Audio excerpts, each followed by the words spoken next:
Where is this sense of when you wake up in the morning, the recognition that you are not yours, that you are His?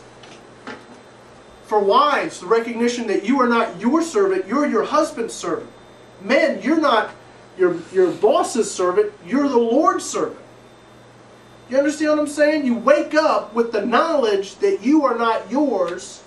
You belong to somebody. You were bought with a price. You're not yours.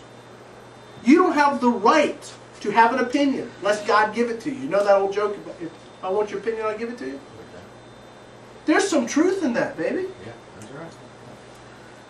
I mean, like it or not, if you're going to be successful in Christ, if you're going to be complete in Him, if you want to walk in the power of God, then you've got to walk with God.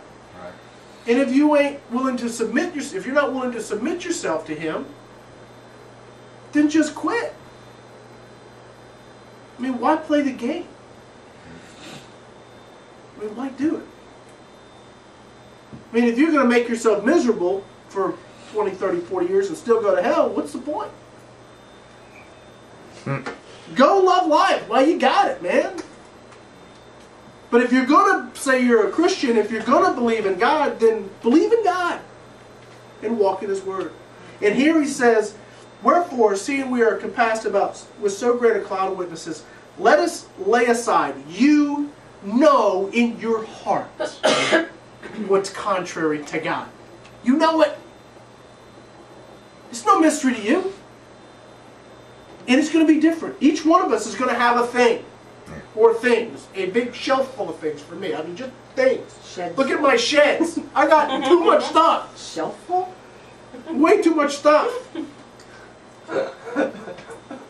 Stuff is my thing. I hate stuff. I can't stand it, but yet I still get more. I hate stuff, but I got it. Got a whole room full you gotta have too. You're not helping. You keep that up, you're preaching next week. So we get them a shush in a minute, let me tell you. We know, we don't, I mean, come on. Let's be real. Let's get real down to it.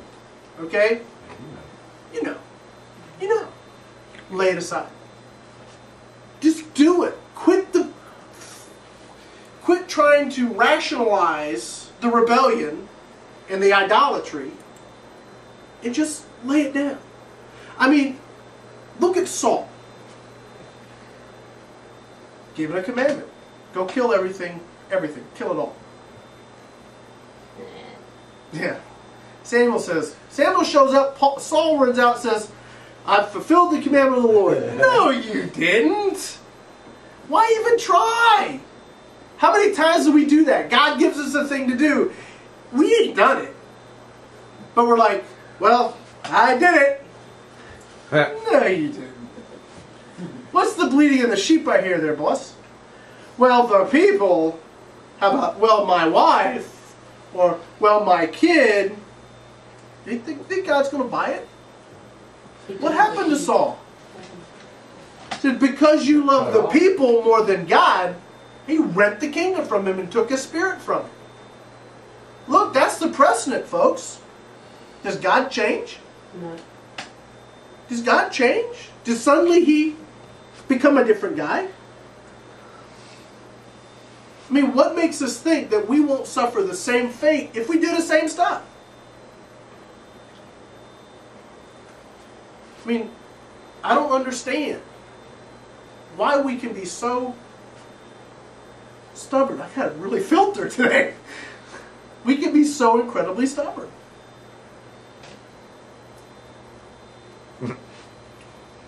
All right. Let us lay aside every weight and the sin which does so easily. I focus on that word easily every time. Easily beset us.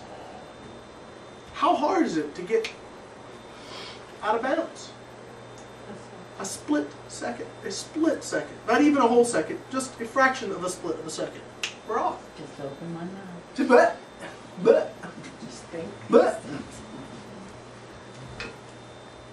You realize that the nature of your flesh is a hideous, decrepit, wretched thing, and you don't ever need Satan's involvement to get you off track? You don't need demonic influence to get you going the wrong direction. All you got to do is give this that much, that the fraction of an inch, That's right. and you're done. That's right. This thing that's tied to that thing too. Yeah. This thing here hates God, hates it, wants nothing to do with it.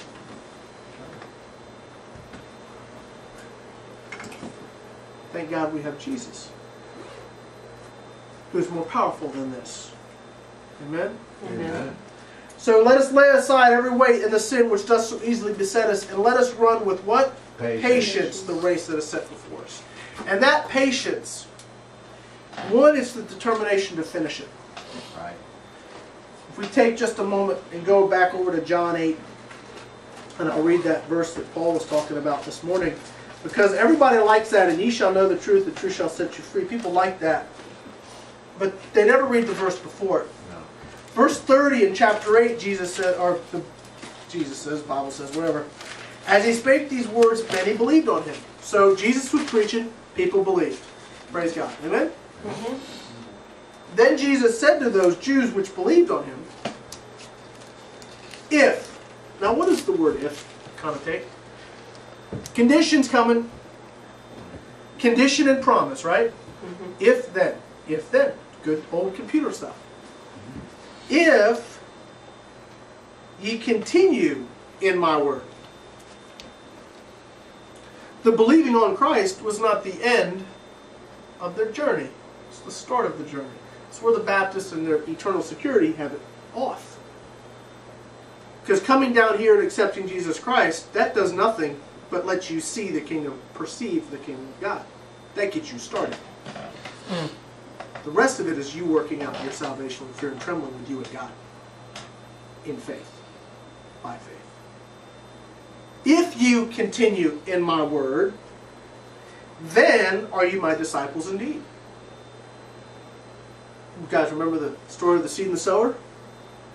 Right? Seed goes out, some people don't get it, other people get it, springs up real fast. What happens? Tribulation arises because of the word, goes away. Other people get it, and then they get choked out by the weeds and the cares of the world, deceitfulness of riches.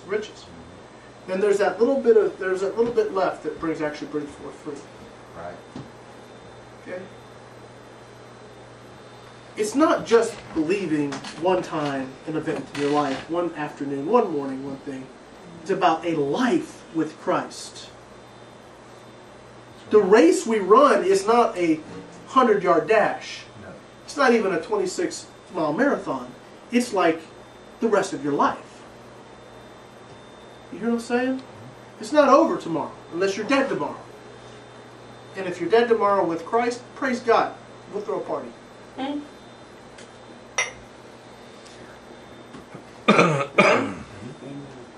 Goes on, then said Jesus to those Jews which believed on him, if you continue in my word, then you are my disciples indeed, and ye shall know the truth, and the truth shall make you free. You want to know the truth? You want to be free? Continue in his word.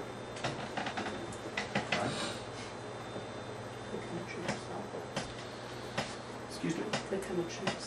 Continue in his word, become a true, which will show you as a true disciple. And then you will know the truth. Right. Part of what Paul was going through, Paul Muller was going through last week, was the continuing in his word to get to the place where he could stand up and say, Satan, get the hell out of my house.